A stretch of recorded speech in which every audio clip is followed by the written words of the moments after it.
соли таваллудаш 2002 истиқоматкунандаи Шаҳраки Ғафуров яка писар донишҷӯи коллеҷи тиббии ноҳияи Бобоҷон Ғафуров ҳарчанд ақлу ҳушаш дар ҷояш аст бо 7 зарбаи корд падари худ Фарҳод Бобоеви 47-соларо ба ҳалокат расонид ки сарчашмаи ҳаёти ӯст ва қоматашро дар зиндагӣ рост кардааст.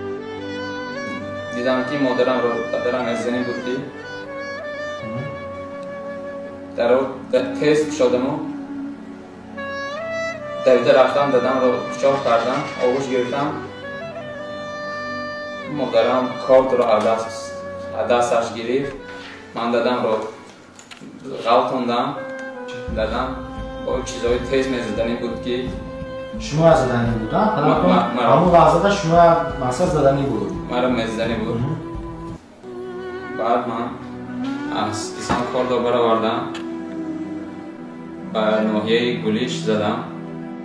ҷинояти махсусан вазнин санаи 29 ноябр дар суруғаи Шаҳраки Ғафуров, кӯчаи Собиров, ҳавлии рақами 32 манзили истиқоматии иштирокчиёни ҳодиса баъди нисфирӯзӣ рух додааст. тавре гумонбаршуда Ҳамроҳ Қулов нишондод медиҳад ба ғайр аз ҳар дуи онҳо дар вақти сар задани моҷаро модар ва хоҳараш низ ҳузур доштанд.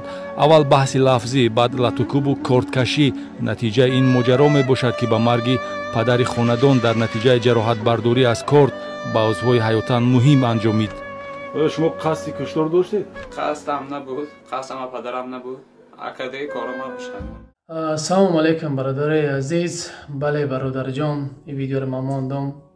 Мегам аз кори кардам пушаймону ман қасди киштани падар надоштам. Бале бародари азиз, ин бародарам мақсад қасд надошт, аммо мутаассифона дар сари ғазаби кора кард. Аммо бародарҷон, падари туҷа дар қайди ҳаёт нест. Оз медонам бисёр дар комментария баъд менависем ки чӣ ба ҳамин видеоро кардӣ. бародаро, як масъала дахостам ба шумо ҳам суҳбат шам. имина бародаро гӯш кунем, баъд дар охир хоҳаро шумо ҳам гӯш кунем. беҳад масъалаи муҳимай. бародари азиз, ҳамин як айбам шуд, куни ҳунари зангирӣ надорем, зан нагирем дар ҳамин ғарибӣ. ин хеле кандики синаи хелат мезанӣ, маихе шароиту мераса, маихе мераса. дар Тоҷикистон зан дорем, баъзиёт ба ҷо мекунем, мегӯянд ман зан надорам, мегӯй фреб мекунӣ, хоҳар бошад яки апае ки мову шумоай, ҳамуам хоҳари апа мову шумоай, фребш мекунем, зан надорам мегӯй тари мегӯй, ёки як хелдачи қасам мехӯре ки занам ба дар мечи қабидам сараф дидам, зан ман намечи кардам, барои дили ҳамун духтара ёфтан.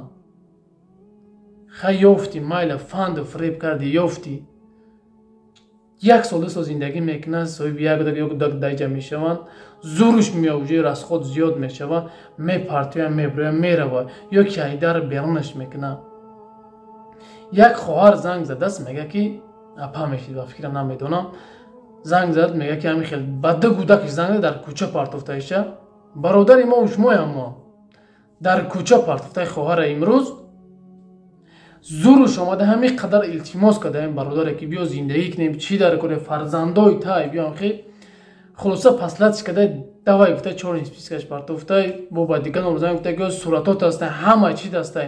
ози ягон мақсад блогер ягон чида мегум дар ютуб мепартай, шармандат мекуна ки зани ҳалоли қита қатӣ фарзандот партофтӣ. мутаассифонаи бародар чӣ гуфтааст? ман фалон кардагим блогерора гуфтай. бале бародари азиз, ту фалон кардаги блогерора. медонӣ барои чӣ?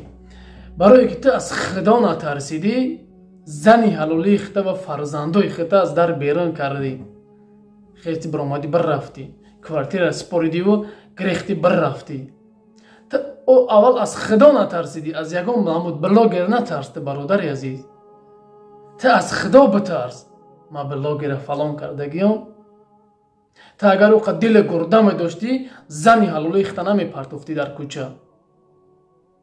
ман медонам ту ҳамин хел бародар, агар ту ҳамин хел инсонҳо душок намекунӣ пеши блогера биёй, аввалаш душоки намекунӣ пеши блогера биёя, видеотам партоя беномуситам ту намебирой, беномуситам ту берун намебирой, мушвори хел лаб мезани дар ягон ҷо ки ман хел кори хато кардам, мара чӣ накунам.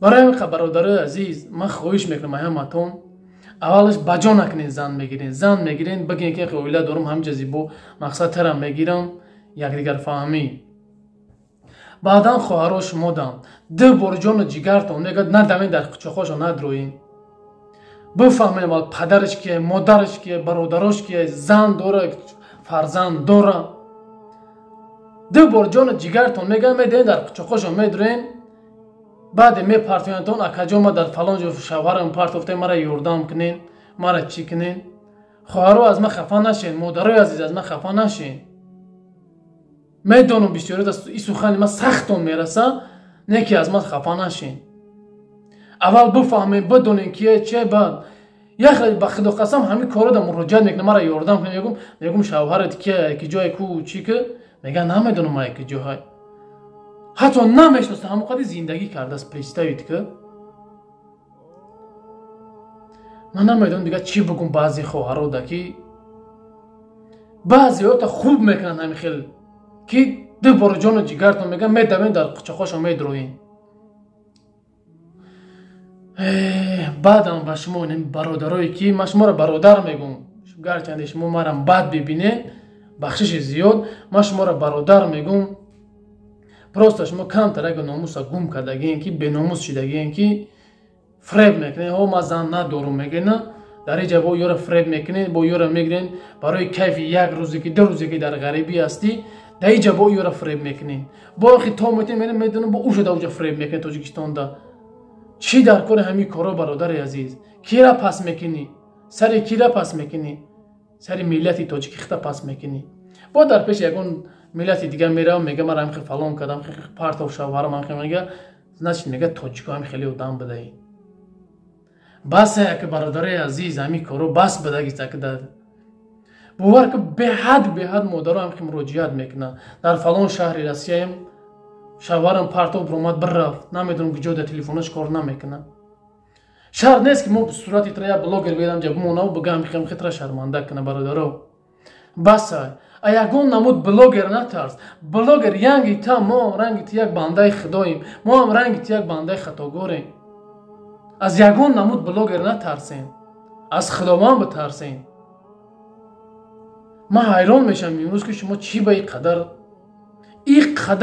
قدر بد نمیشه اخی بیناموسی بدم که خواهرای عزیز شما همجه بیناموسی بد نگیرین 2 بار جان و جیگرتون میگن در قچاخ ندروین فهمین بدونین کیه چیه که جای زن داره نداره چه خیلی انسانی خوب هستی و بعد از اول خیلی قدیش گفته هم صحبت بفهم بدون همه چیشه بعد بگه مثلا هم قدی زندگی که یا که اویلا برپا بکه من حیران میشم 2 بار جان جیگر میگه حتی نومی همون خیلیش نمیدونه زندگی کیسه روز قدیش این خیلی بدم نمیشه خواهرای عزیز مادرای عزیز خواهرایی که مادرایی که در غریبی هستین مرم درست فهمین باور کنید تا 300-400 اسمس هم در تلفنم بسیار شدگیه در فلان مرا پارتوف هم خیلی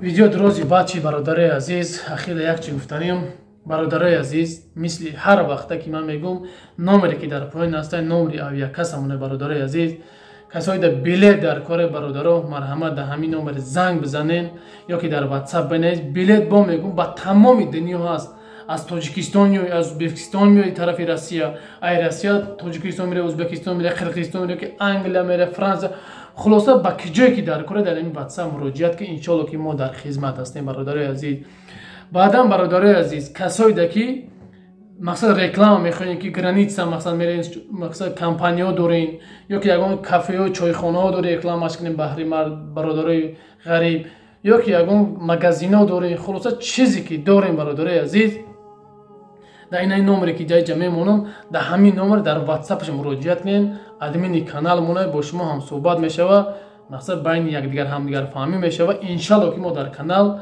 رکلام شما را پیشنهادی مردمی مهاجر مردمی مسلمان میکنیم باز هم یک بار دیگه عذر زیاد بخشش زیاد اگر یگان سخن ما شما در سخت رسیده باشه اما حقیقت تلخه باید ما روز بگیم شه خداوند همه تا نگهبان باشه برادرای عزیز در امان الله باشین همه وقت دعاگوی هم دیگر باشین همه وقت مردم مسلمان دستگیر یک دیگر باشین بس یک او چیزی که بد نبد پس سر کنین دستگیری یکدیگر باشین. التماس خواهش میکنم همتون باقی سربلند و خانواده باشین. مردم مسلمان همیشه سربلند باشین. سلام علیکم و رحمت الله و برکاته.